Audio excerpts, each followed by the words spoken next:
She was hardly ever noticed. For 9 years, nobody saw her. Nobody heard her. Nobody cared. But on one Tuesday night, this 42-year-old janitor saw something in a parking garage that would expose a $15 million betrayal. And when she finally found her voice, everything changed. Not just for her. For thousands of families who had no idea their entire futures were hanging by a thread. This is the true story of how the woman nobody noticed became the hero nobody expected. And I promise you, by the end of this story, you'll never look at the invisible people around you the same way again. Stay with me, because what happens next will break your heart, restore your faith, and remind you why speaking up, even when you're terrified, even when you have everything to lose, is the most powerful thing any of us can do. This is Rosa's story, and it starts in the shadows of a parking garage where nobody thought anyone was watching. Welcome to Voice of Granny. While you are here, please hit the subscribe button and comment your view on the story and where you're watching from. Let me tell you about the day everything changed. Not just for one person, but for thousands of families. And it all started with someone nobody ever noticed. Her name was Rosa Martinez, and she was invisible. At least, that's how it felt to her. Every night at 9 p.m., she'd clock into the Sterling Tower in downtown Seattle. 60 floors of glass and steel, home to Sterling Enterprises, one of the biggest tech companies in America. Worth $12 billion. That's billion with a B. Rosa would push her cleaning cart through those shiny hallways, emptying trash cans, scrubbing floors, wiping down desks where important people made important decisions during the day. She'd been doing this job for 9 years. 9 long years. And in all that time, maybe 5 people had ever looked her in the eye and said hello. You see, when you're a janitor, you become part of the furniture. People walk right past you like you're not even there. They have their important phone calls, their serious conversations, their million-dollar deals. And you're just there, cleaning up after them, making sure everything looks perfect when they come back tomorrow. Rosa didn't mind the work itself. Honest work was honest work, her mother always said. But sometimes, late at night when the building was quiet and empty, she'd wonder what it felt like to matter. To be seen. To have someone look at her and think her voice was worth hearing. She was 42 years old, raising 2 teenagers on her own after her husband died 4 years ago. The life insurance money was long gone. This job, it paid the bills. Barely. Her kids needed clothes, food, books for school. Her daughter wanted to go to college. Rosa worked this night shift, then cleaned houses during the day, catching sleep in between when she could. She was tired. Bone tired. The kind of tired that settles into your soul and makes you forget what it feels like to not be exhausted. But Rosa had something that money couldn't buy, and that exhaustion couldn't take away. She had eyes that noticed things. Years of being invisible had taught her to watch, to pay attention, to see what others missed. When you're part of the background, you witness things people don't know you're seeing. And on this particular Tuesday night in March, Rosa saw something she wasn't supposed to see. It was 11:30 p.m. Most of the building was dark and empty. Rosa was on the 3rd floor of the parking garage, emptying the trash bins near the executive parking spaces. This wasn't her usual area, but Miguel, the regular guy, had called in sick, and her supervisor asked her to cover it. The garage was quiet except for the hum of fluorescent lights and the distant sound of traffic from the street below. Rosa pushed her cart between the expensive cars. BMWs, Mercedes, even a Tesla that probably cost more than she'd earn in 5 years. That's when she heard voices. Low, urgent, trying to be quiet. Rosa froze. She looked around and spotted them. 2 men standing between a black Lexus and a silver Porsche, half hidden in the shadows. One of them she recognized immediately. David Sterling, the CEO's business partner. His face was on the company website, always smiling in those corporate photos. But he wasn't smiling now. The other man she didn't know. Older, maybe 60, wearing an expensive coat and holding a briefcase. Rosa should have kept moving. Should have pushed her cart away and minded her own business. That's what invisible people do. They don't get involved. They don't see things. But something made her stop. Maybe it was the way they kept looking around nervously. Maybe it was the way David Sterling's hands were shaking as he took an envelope from the older man. Maybe it was just instinct, that feeling deep in your gut that tells you something isn't right. She stepped back quietly, positioning herself behind a concrete pillar where she could see but not be seen. Years of being invisible had taught her how to disappear when she needed to. "This is the last time," David Sterling was saying, his voice tight with stress. "After tomorrow's meeting, we're done. You get your money, I get my split, and nobody ever knows. The older man laughed, but it wasn't a friendly sound. Relax, David. Your partner doesn't suspect a thing. As far as James knows, I'm just another investor interested in the expansion deal. He trusts me, David said, and Rosa could hear something like guilt in his voice. We've been partners for 15 years. Then he's a fool, the older man replied coldly. In business, trust is just another word for weakness. Now, here's what you'll do. Tomorrow at 2 p.m., when you present the investment documents to James, make sure he signs the modified version. The one in this envelope. Rosa watched as David took a thick manila envelope from the older man. The numbers look almost identical, the man continued. But the account routing? That's different. Instead of the investment going into Sterling Enterprises, it comes to our offshore account first. We take our cut, then forward the rest. By the time anyone notices, we'll be long gone. $15 million, David whispered. We're stealing $15 million from my own partner. We're taking what we deserve, the older man corrected him. You've built this company as much as James has. Why should he get all the glory? This is just evening the score. Rosa's heart was pounding so hard she thought they might hear it. She pressed herself against the pillar, hardly daring to breathe. She'd just witnessed a crime. A betrayal. A conspiracy that would destroy not just James Sterling, the CEO, but everyone who worked for the company. $15 million was enough to sink the whole expansion. Enough to cause layoffs. Enough to hurt thousands of families who depended on Sterling Enterprises for their paychecks. Families just like hers. The two men shook hands and separated, walking to their cars. Rosa stayed hidden until both vehicles had driven away, their taillights disappearing down the ramp. She stood there in the quiet garage, her mind racing, her hands trembling. And for the first time in 9 years, Rosa Martinez, the invisible janitor, had to decide if her voice was worth using. Rosa didn't sleep that night. She couldn't. She finished her shift at 6 a.m., punched out, and drove home to her small apartment on the south side of Seattle. Her kids were still asleep. She sat at the kitchen table, staring at her coffee, watching the steam rise and disappear. What was she supposed to do? She kept replaying the scene in her head. The two men in the shadows. The envelope. The plan to steal $15 million. The betrayal of a 15-year partnership. All of it happening tomorrow at 2 p.m. Part of her wanted to pretend she'd never seen anything. It wasn't her business, right? She was just the janitor.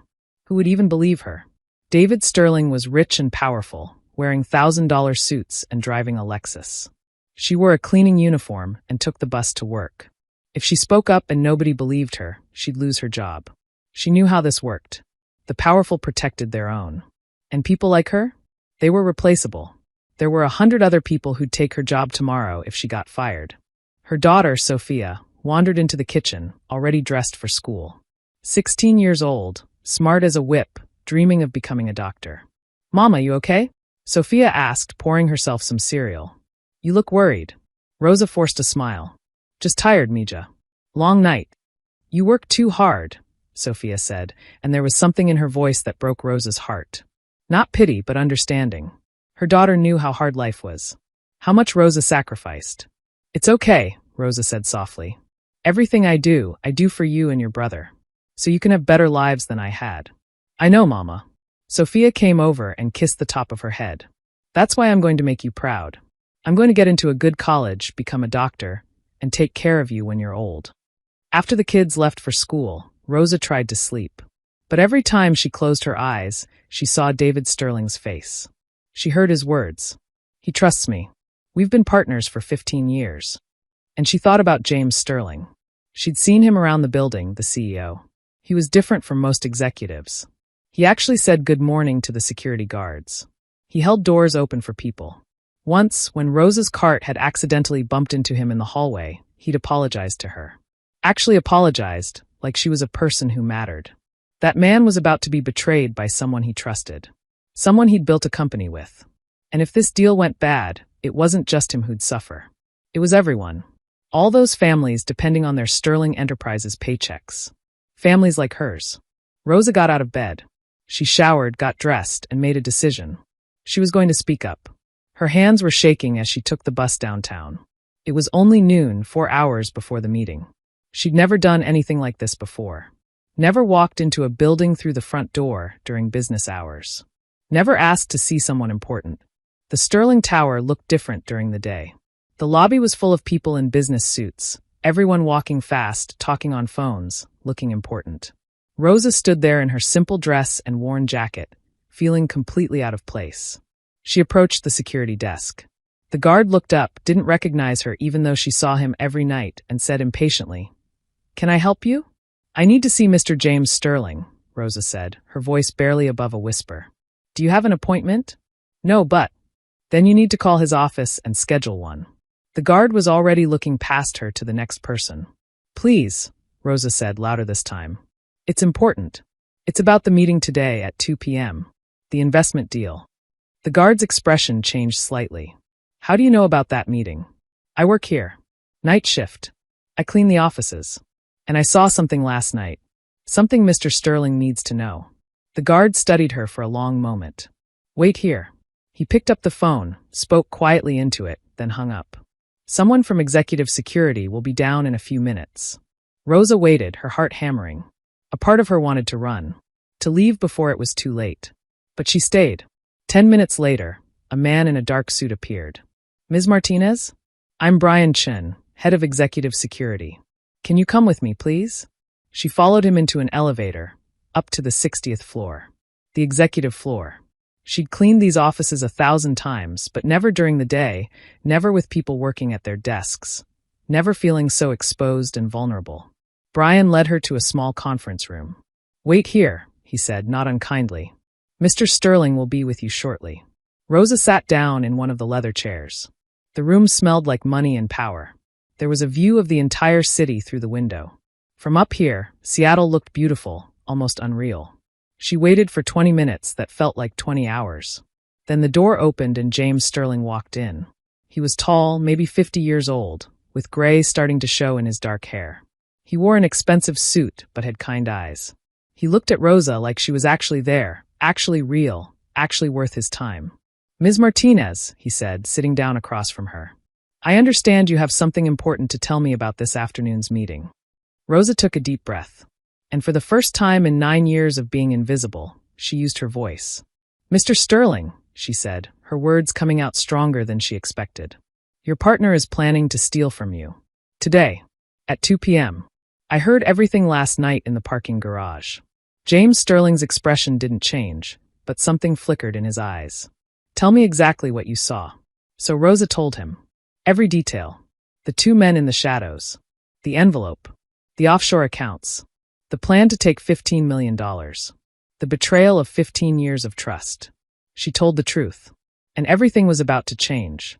James Sterling listened without interrupting. His face was calm, controlled, but Rosa could see the pain building behind his eyes. Every word she spoke was like a knife cutting into him. When she finished, there was silence. Long and heavy. Finally, James spoke, his voice quiet. "David and I started this company in my garage 15 years ago. We had nothing. Just an idea and a dream. We built everything together." "I'm sorry," Rosa whispered. James looked up at her, and she was surprised to see tears in his eyes. "Don't apologize. You're saving me. Saving this company. Saving everyone who works here." He paused. "Do you know how many people work for Sterling Enterprises?" Rosa shook her head. 4,300 people, James said. 4,300 families depending on us to do right by them. If this expansion deal goes bad, if we lose that $15 million, we'd have to make cuts. Layoffs. People would lose their jobs, their homes, their futures. He looked directly at her. "You just saved all of them." Rosa felt tears burning in her own eyes. "I was scared to come here. I almost didn't." "But you did," James said firmly. "You did what was right even though it was hard. Even though you were scared. Do you know how rare that is? Especially when—" He paused, choosing his words carefully. "Especially when you had every reason to stay quiet. To protect yourself. What are you going to do?" Rosa asked. James stood up and walked to the window, looking out over the city. "That meeting is in 90 minutes. I need to make some calls." "But Rosa," he turned back to her. "I need you to do something for me. Something incredibly important." "What?" "I need you to be there. At the meeting. As a witness." Rosa's eyes went wide. "Me? But I'm just—" "You're not just anything," James interrupted gently. You're the person who had the courage to speak up. You're the person who saw the truth and refused to look away. I need you there because—" his voice caught slightly. "Because I need to see David's face when he realizes someone was watching. Someone he never thought mattered enough to notice." Rosa wanted to say no. Wanted to run away. But something in James Sterling's eyes, something honest and broken and real, made her nod. "Okay, I'll be there." The next 90 minutes moved like a dream. James made phone calls behind closed doors. Security guards came and went with serious expressions. Rosa sat in that conference room, drinking coffee someone brought her, feeling more out of place than ever. But people kept coming to check on her. The security chief, James's personal assistant. They treated her with respect, like she mattered, like her comfort was important. At 1:45 p.m., James came back. "It's time," he said. "Are you ready?" Rosa nodded, even though she wasn't ready at all. They walked down the hallway to the main conference room.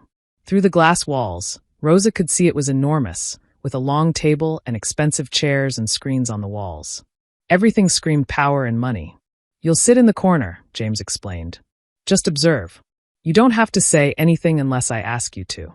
I just need you there." Rosa took her seat in the back corner, trying to make herself small, to disappear like she usually did.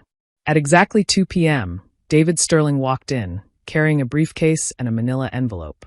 The same envelope Rosa had seen in the parking garage. He was smiling, confident, not a care in the world. "James," he said cheerfully. "Ready to make history? This expansion deal is going to take us to the next level." "I'm sure it will," James said calmly. "But before we start, I want to introduce someone." He gestured to Rosa. "This is Rosa Martinez. She works here.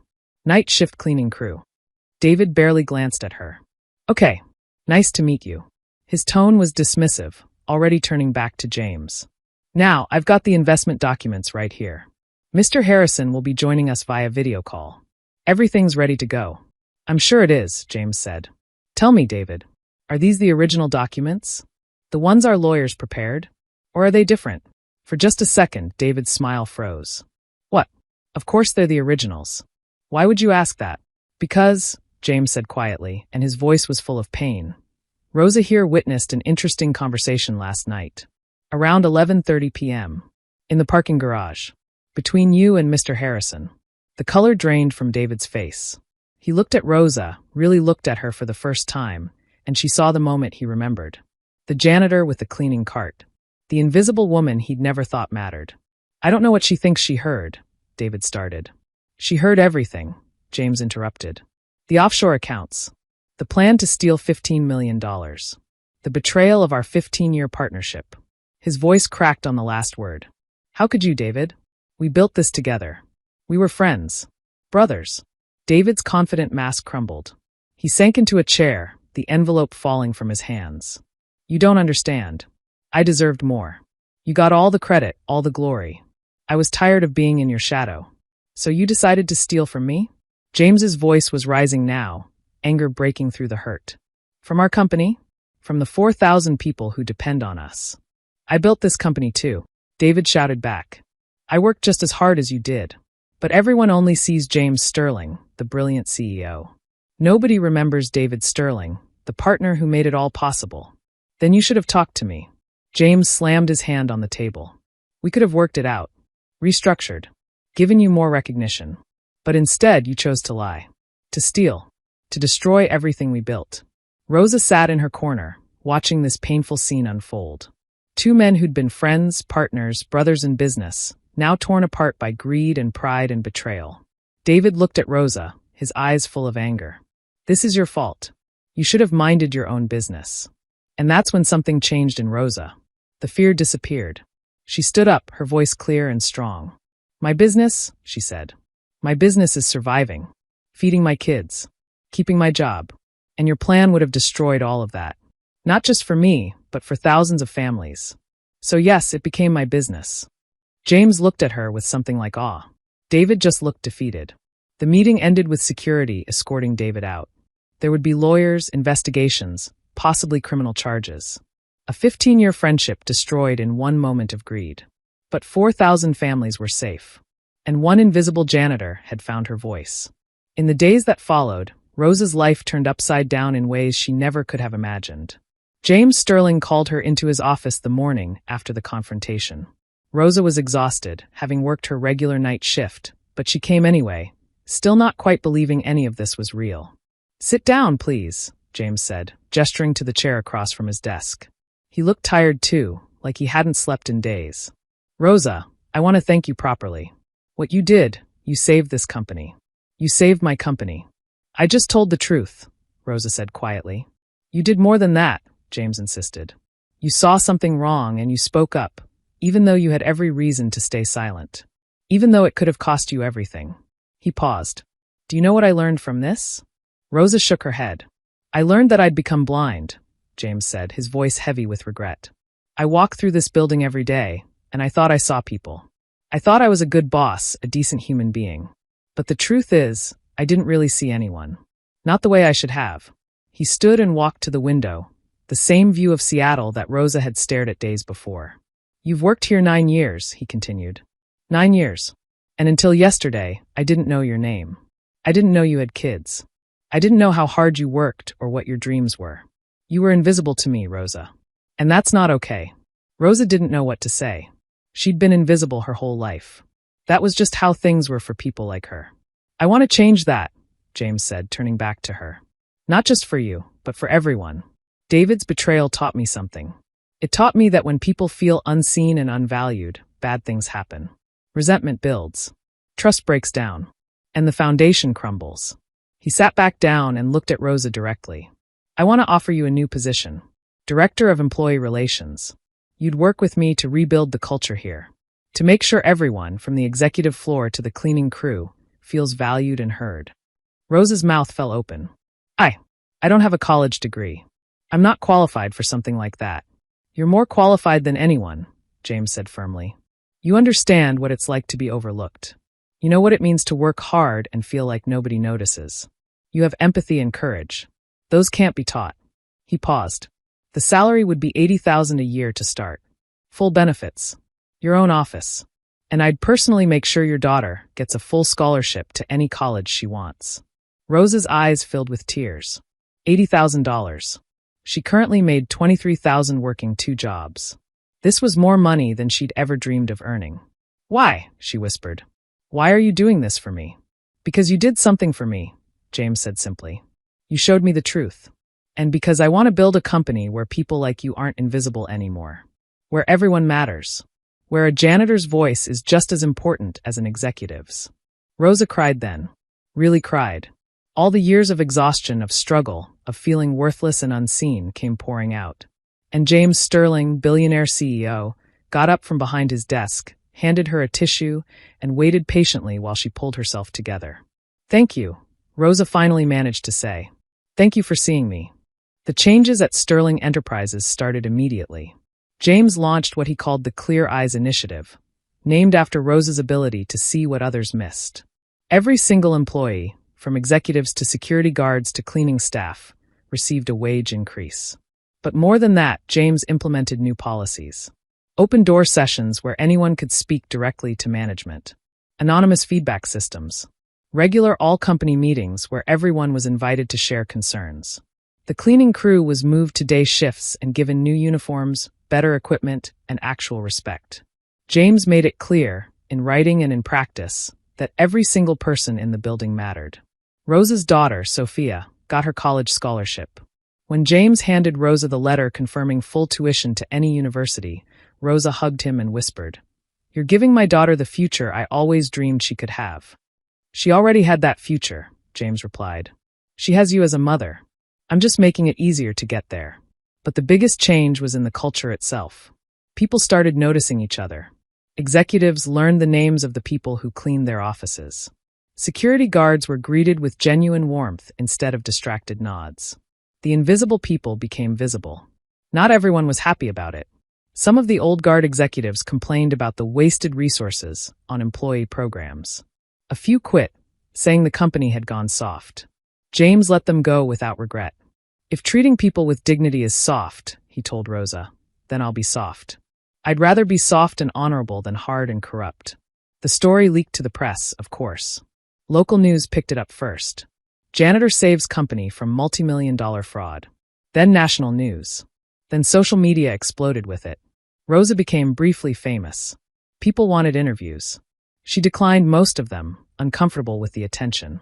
But she agreed to one, on a local Seattle news station, because the interviewer promised to keep it simple and honest. "What made you speak up?" the interviewer asked. Rosa thought about it carefully. "I thought about my kids," she finally said. "I thought about all the other parents working at Sterling who have kids too. And I realized that staying silent wasn't protecting me. It was putting everyone at risk. Sometimes you have to find your voice, even when you're scared. Especially when you're scared." The interview went viral. Rosa's simple words struck something deep in people. Within weeks, other companies started their own versions of the Clear Eyes initiative. Workers across the country felt empowered to speak up about problems they'd been too afraid to mention. One voice had started a movement. And that voice had belonged to someone the world had trained to stay quiet. 6 months passed, and Seattle moved through spring into summer. The Sterling Tower still stood tall over the city, but something fundamental had shifted inside its glass walls. Rosa Martinez sat in her new office on the 58th floor, looking out over the same view she'd once seen from the conference room. But now it was her view. Every day, her office had her name on the door. Director Rosa Martinez. She still couldn't quite believe it. Her job was everything James had promised and more. She spent her days listening to employees, solving problems, making sure people felt heard. Sometimes the issues were big, workplace safety concerns or unfair policies. Sometimes they were small, someone needed a different shift to care for a sick parent, or the break room coffee was always cold. Rosa treated every concern with the same respect, because she remembered what it felt like to be invisible, to have problems nobody thought mattered. Her kids were thriving. Sophia had been accepted to 3 universities and chose UCLA. She wanted to study medicine, just like she'd always dreamed. Rosa's son, Carlos, was doing better in school, less worried, more focused, now that he didn't have to wonder if they'd have enough money for rent.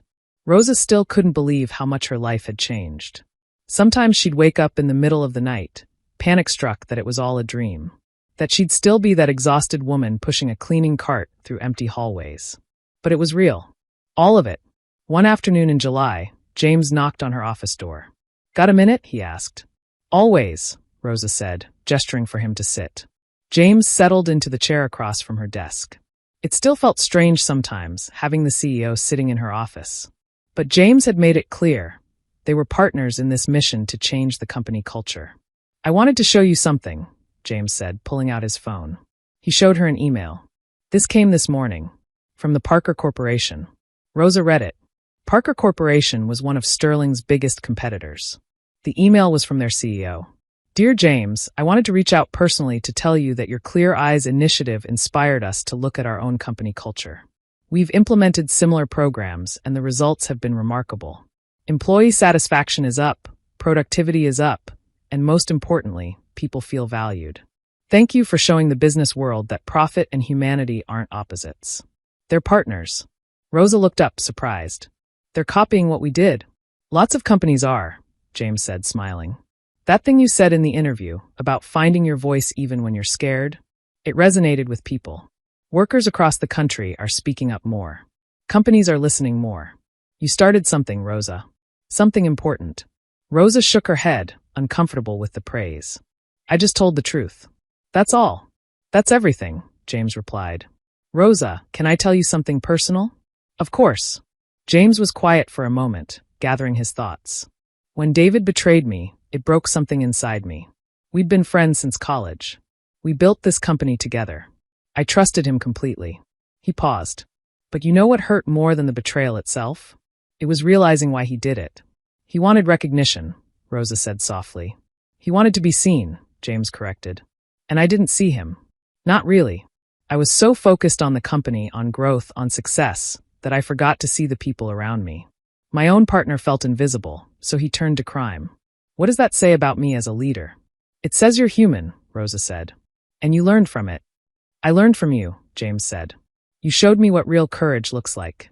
It's not about being powerful or rich or important. It's about speaking truth even when your voice shakes. Even when you have everything to lose."